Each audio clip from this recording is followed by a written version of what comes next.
welcome to this Price a Job tutorial. In this video, we'll explain how to use the Glulam beam calculator to BS5268 through an example. In general, Glulam is made by gluing laminates of timber together, usually under pressure and heat. To get started, we'll go to the top navigation blue toolbar and open the Engineering tab, and then browse through the Module toolbar, where we can select from a variety of different engineering modules. And here we can open the Glulam Beams category, and then select Glulam Beam to BS5268. The module appears in the left sidebar within this folder titled Structure by default. We can click on the pencil icon to rename the module folder to something more project relevant, such as Extension. Next to the module itself, we can click on the three dots to open the Module Options menu. Here we can rename the module, duplicate the module, move the module, or delete the module. So let's rename this module to something more specific to the calculation we're about to perform, such as Ground Floor Glulam Beam number 1, and save. And now we can start the timber design. Initially, we enter the length, or the effective span as we call it. This should be in millimeters. The effective span is the clear span of the opening, plus the bearing on one side, plus the bearing on the other side. In this example, our clear span is 1800 millimeters. And the bearing on one side is 100 millimeters, and the bearing on the other side is 100 millimeters, for an effective span of 2000 millimeters.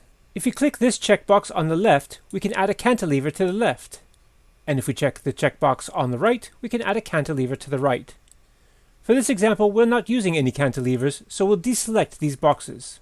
We recommend using a bearing length of at least 100 millimeters. Sometimes longer bearing is required to satisfy the bearing stress check, which you can verify here at the top of the results summary. Utilization limit is recommended to be set at 99%. You can learn more about utilization limits in the explanation video we have among our other tutorials. The beam rotation is the angle between the horizontal and the timber glulam beam. In this case, we'll use 0 degrees, and hence, in our example, the timber glulam beam will be horizontal. Next, we'll check this Options button here to open the safety factors and deflection limit. It is recommended to set the safety factors to unity for both permanent dead and variable live or imposed loads, so these should be a factor of 1. Under the options, there are 3 different service classes available. Service Class 1 is when we have a heated and dry environment, Service Class 2 is when we have a cold and dry environment, and Service Class 3 is when the timber is exposed to weather. For instance, a timber glulam beam that is half covered by a roof and half uncovered and exposed to the weather conditions such as rain. For this example, we'll use Service Class 2 for a cold and dry environment. Next, we'll look at the load duration, and here we see that there are 4 different options. For long term, this is usually dead loading, such as self-weight or storage combined with permanent loading. In this case, we'd use a factor of 1. For medium term, this is usually snow or temporary imposed loading combined with dead loading. In this case, we would use a factor of 1.25.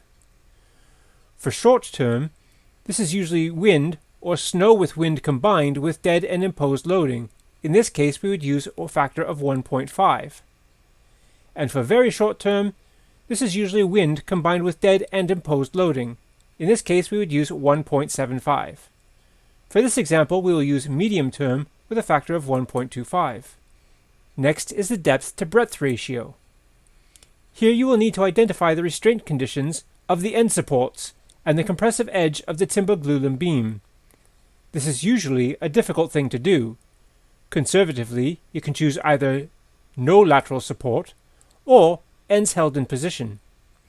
You also have options for ends held in position and member held in line by purlins or tie rod, ends held in position and compression edge held in line as by connection of sheathing, deck or joists, ends held in position and compression edge held in line as by connection of sheathing, deck or joists together with bridging or blocking, and ends held in position and both edges held in line.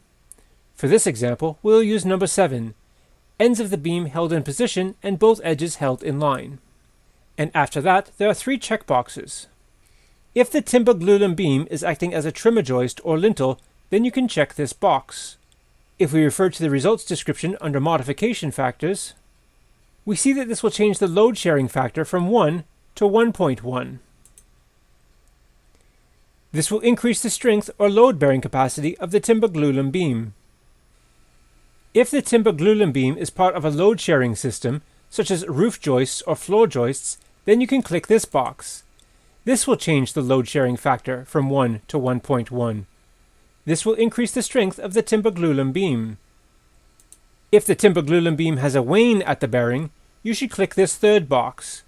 This will reduce the strength of the timber glulam beam. And the final section in this window is for the deflection limit. Here you can choose to consider whether this is for dead loading only, live loading only, or dead and live loadings combined. Maximum deflection is recommended to be set at 0.003 multiplied by the span, or a preset value of 14 mm for dead and live loadings combined. The calculator will use the minimum of these two values. 0.002 multiplied by the span is used when the timber glulam beam is above a brittle element, such as a bifolding door. Such a deflection limit will usually demand a deeper timber glulam beam section than the 0.003 multiplied by the effective length deflection limit. For this example, we will choose the 0.003 multiplied by the effective length, or 14 mm, for dead and live loadings combined. And then we can close this options window. The next design stage is for loading input. This is where we answer the question, what is the timber glulam beam going to support? If we want the self-weight of the timber glulam beam to be included in the calculations, then we would select this box. If there is tension applied to the timber glulam beam, then we can include tension by clicking this box. In this example, we will use 1 kN of applied tension. In this example, we have a timber trimmer beam with a dead loading of 1 kN and a live loading of 1.2 kN. This trimmer joist is applied in the middle of the timber glulam beam. We also have timber floor joists from both sides supported off the timber glulam beam. On one side, the timber floor joists span 2000 mm, and on the other side, the timber floor joists span 2000 mm. Hence, half of the loading on one side and half of the loading on the other side is supported off the timber glulam beam. This is 2000 mm divided by 2 on one side and 2000 mm divided by 2 on the other side, which gives us a width of loading perpendicular to the glulam beam of 2000 mm. So let's see how to enter this into the price of job calculator. Under the loading stage, we'll first click plus add new load and input a title for our first load. In this case, we'll start with the timber trimmer joist. And for load type, this is set to uniformly distributed load by default, so we'll change this to a point load, as our trimmer joist is set in the middle of our glulam beam. Then we can input our dead and live loadings. If we refer to our example, we see that these values are 1 kN and 1.2 kN respectively, so we can input those here. 1 kN dead load and 1.2 kN for live load. And our point load will be applied in the middle of our timber glulam beam. So the total effective span is 2000 mm, so half of that would be 1000 mm, and we can enter that here. And that takes care of a timber trimmer joist. Next, we can add another new load by clicking the plus add new load button, and this time we'll input the timber floor joists. And because this is a more standard calculation, we can simply click the pencil icon here to open the load editor, and then click the drop-down menu here to open the price of job template library, and then select timber floors. This automatically loads our calculator with the standard loadings including boarding, insulation, joists, plasterboard and skim, and imposed floor load for residential use, including all the dead and live loads for each. If we need to add any rows, we can do so by clicking plus add row here. For example, we might add a row for plywood with a dead load of 1.2 kilonewtons. And then we can use these grab handles here on the left to reorder our row however we wish. Also, Price of Job makes it even easier by allowing you to access a library of templates by clicking the Template button. Then you can browse to the categories, including roof coverings, imposed loads such as furniture and snow loads, boarding, insulation, timber, finishes, masonry, and concrete. So let's take a look at the boarding category, And let's add some 18mm plywood. By clicking on this material, it is instantly added to our calculator here, and we can now close this window and use these grab handles to reorder our plywood. Now, if we have any duplicate items here, we can remove the unnecessary material by clicking the bin icon here on the right. If you need to adjust any of these values manually, you can do so simply by clicking into the field and making the adjustments. Let's change this plywood to 0.14 kilonewtons and the imposed floor load to 1.8. Now, if we expect that we'll be using these same inputs again in the future, we may want to save this as a new template. And we can do that by clicking the drop-down arrow here to open the templates, and then scrolling down to the very bottom where we see our custom list, where we can save this as a new template. And here we'll give our new template a custom name. We'll call this Timber Floor Residential, and then we can go ahead and save. And now when we return to the templates menu, we can open the drop-down menu here and scroll down to our custom list, and we can see that our new template has been saved here under the custom list Timber Floor Residential. If you have any templates saved in your custom list that you no longer need, you can delete them by clicking the bin icon here on the right and then confirming the deletion. And then when you go back to the templates list, we can scroll down to our custom list and see that our custom template has been deleted successfully. Next, we'll input the width of load perpendicular to the beam, which we'll recall from our example is 2000 millimeters. So we can input that here, 2000 millimeters, and then close the load editor window. And for this load type, this is a uniformly distributed load, which is already selected by default, so we don't need to change this. And we can see here that the dead and live loadings have been automatically calculated for us. If we check this box here for Show Load Details, then a table with all the load details will be included in the Structural Calculations report, and we can see that table here by scrolling to the load details in the description. If we uncheck this box, then the loading details will not be included in the report, so we'll leave this checked. Next, we can take a look at the last stage on the right for section. The Auto Search feature will help us to optimize the timber glulam beam width and depth. If we unclick Auto Search, then we can manually input the width and depth that we want for our section design.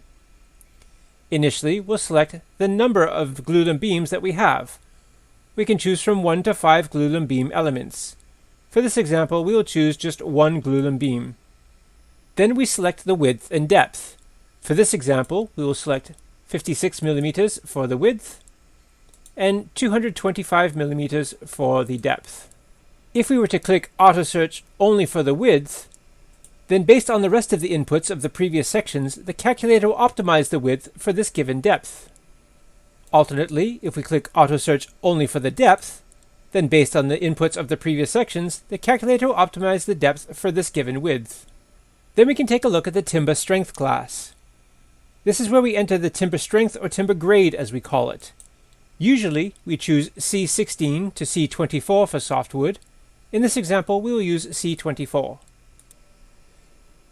The modulus of elasticity affects the structural calculations.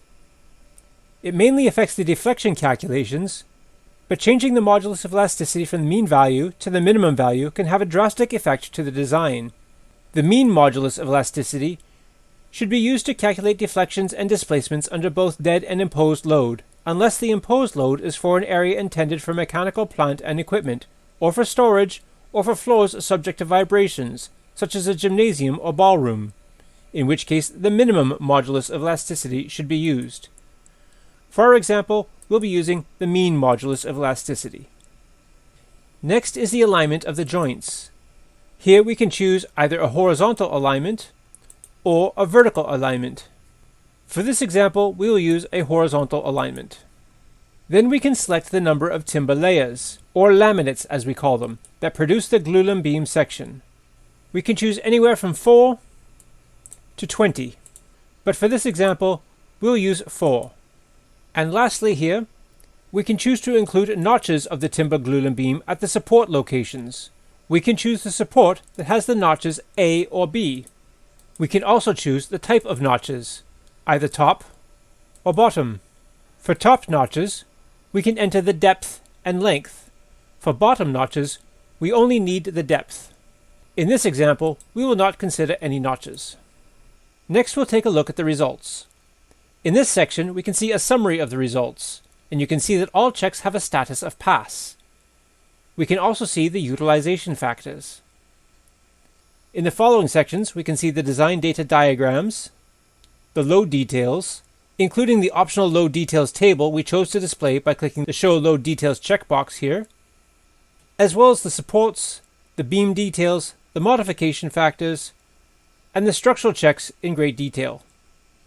And now that this timber glulam beam is done, if you have the same calculations for another timber glulam beam, instead of starting all over again from scratch, you can save a lot of time by simply clicking the 3 dots next to this module to open the Options menu, and then select Duplicate Module. We can then use the 3 dots to open the Module Options menu again to rename this new module. We'll call this one Ground Floor Glulam Beam number 2, and save. And now all we have to do is change the values for our new glulam beam. When you are ready, you can click on the Reports tab here in the left sidebar, and here you'll see the Structural Calculations page. If you export as a PDF, you'll see your logo will appear automatically here at the top of the page, which you can adjust the positioning as necessary. At the bottom of the Structural Calculations report is an area for notes, which you can either input manually or use the pencil icon to open a text editor. This will allow you to make any formatting that you need, and also allow you to import notes from PriceAjob's template library of professionally written notes. Simply click Import Note. And here we have a variety of professionally written notes organized by category, including services, finishes, legal fees, substructure, structural members, or general. To add a note, say for example we might choose the structural members category, we can choose this note here. Final price for steel beams will be adjusted after structural calculation. We can add this note by simply clicking on it, and it's instantly added to our text editor. We can go to the text editor and make some changes here. We'll change this from steel beams to glulam beams. If we would like to add any new notes to this template library, we can just click Add Note. Here, let's create a new note, and we'll just call it New Notes, and save. And now to save time in the future, if we wish to add these new notes to our text editor, we can simply click here, and it's added to the text editor. If we wish to make any changes to these notes or remove them, we can click the pencil icon here, and either edit the note directly or delete it, and confirm the deletion. Likewise, we can also create new categories to organize our notes. Just simply click the plus Add Category button, and let's create a category called New Category, and save. And then if we wish to, we can click the 3 dots to open the Category Options menu to either rename the category or delete this category.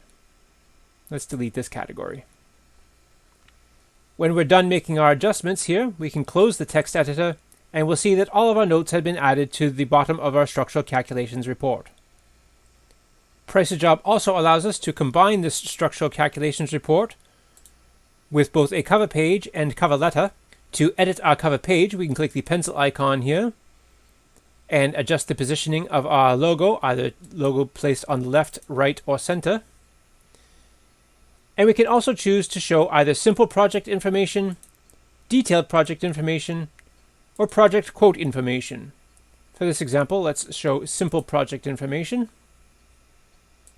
And then for our cover letter, we can type whatever we wish here into the cover letter. We might say estimate valid for 30 days.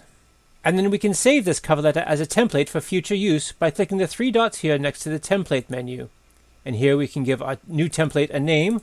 We might call this valid, and save. And now in the future, when we wish to recall our templates, we can just go to the Templates drop-down menu here and select the templates that we've previously created.